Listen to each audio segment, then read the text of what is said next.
क्योंकि सुनने में ये भी आ रहा है कि लगातार जिस तरीके से कयास लगाए जा रहे थे मंत्रिमंडल विस्तार को लेके, अब कह सकते हैं कि अब उस पर विराम लग गया। देखिए, प्रणाम, सबको प्रणाम, प्रणाम भाई साहब, प्रणाम, सबको प्रणाम।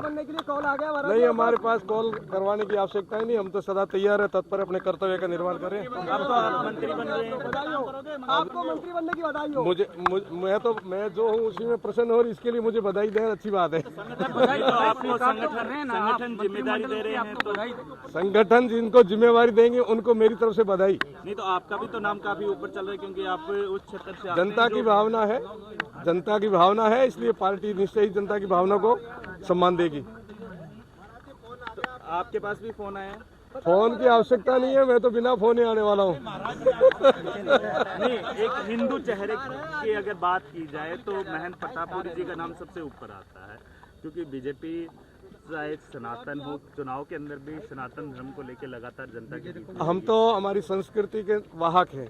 संत तो चलता फिरता मंदिर का प्रतीक है, ऊपर से नीचे पूरा भगवा है, तो ये धर्म का प्रतीक है। इसलिए जहाँ जाएंगे यही वातावरण बनाएंगे और यही काम करेंगे। धर्म के लिए जिएंगे, धर्म के लिए मरेंगे और धर्म के लिए काम करेंगे। राष्ट्र को विश्व गुरु बनाने में जो सन्यासियों की भूमिका रही वही हम निभाएंगे।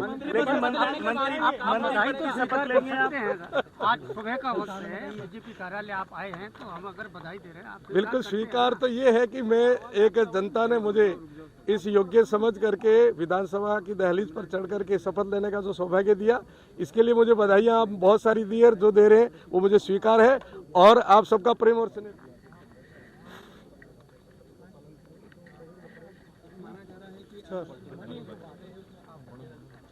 मैं मानता हूँ 115 चेहरे ऐसे हैं, सभी चेहरे चमकते हुए, सभी जिम्मेवार है, तब जनता ने जीता करके विधानसभा में भेजा है और सभी योग्य हैं। मालानी की धमकी सबसे बड़ा नाम है, छोड़ दो,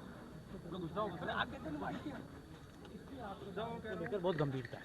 मेरा सौभाग्य है कि मैं ऐसी पीठ से संत हूँ जो पश्चिमी राजस्थान की एक सिद्ध पीठ मानी जाती है, और मेरे गुरु सिद्ध पुरुष मोहनपुर जी महाराज थे, और जनता उनके प्रति अगाध श्रद्धा और वहाँ से मालानी के महादेव के नाम से प्रसिद्ध है। ये भी सौभाग्य है, और ये भी सौभाग्य है कि मुझे जनता ने जनप्रतिनिधि के रूप में पोखरण की जनता ने चुना और विधानसभा में भेजा है। तो मुझे विश्वास है मेरे गुरु पर, इष्ट पर और स्वयं पर ये है कि मैं मेरे कर्तव्य का बोध करके कर्तव्य का पालन करूं। जो विश्वास जनता ने जीता है उस पर खरा उतर के उनका काम सरस से इतनी दूर अनायास आना नहीं होता। नहीं, ये हमारा कर्तव्य बनता है साहब। हम तो विदिन जीवन हमारा चरई हुए थे, चलता ही रहता है और रुकना भी नहीं चाहिए। यात्रा जीवन का एक अभिन्न हिस्सा है, इसलिए हम लोग जहाँ तत्पर हैं वहाँ तैयार हैं, और तैयार हैं वहाँ तत्पर हैं। बहुत बहुत धन्यवाद। धन्यवाद। आपको शुभकामनाएं। लेकिन